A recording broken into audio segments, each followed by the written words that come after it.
Samantala, Idol, away ng magkakamag-anak na uwi sa saksakan sa bayan pa rin po ng Lingayen. Para sa detalye, nagbabalik Idol Rona Raka.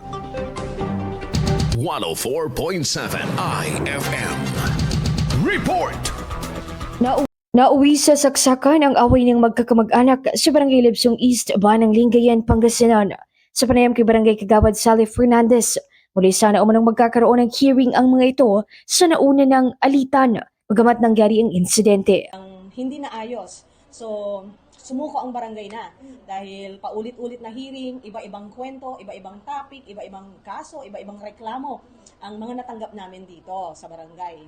So, another 5 days sana ang gagawin na sinabi ko po sa kanila na babalik tayo dito kung di po ayusan, nagkasundo. Pagbaba namin sa kabila kami, session hall, sumabay sa liga ngayon, kaya maraming tao.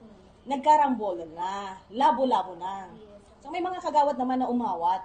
Makikita sa CCTV ang pag-atake ng isang lalaki na siyang complainant kasama ang kanyang ama laban sa kanyang 3 pinsan.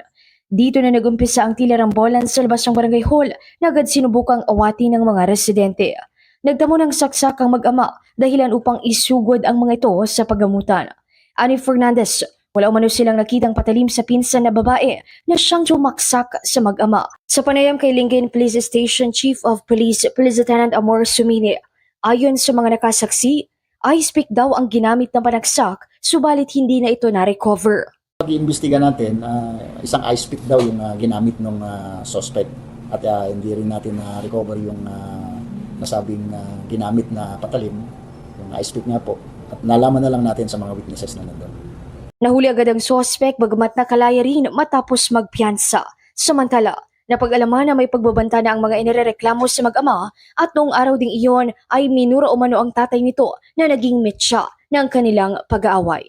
Mula rito sa IFM Dagupan, ito si Idol Ron Raka, Tatak IFM. IFM News. IFM News. IFM News.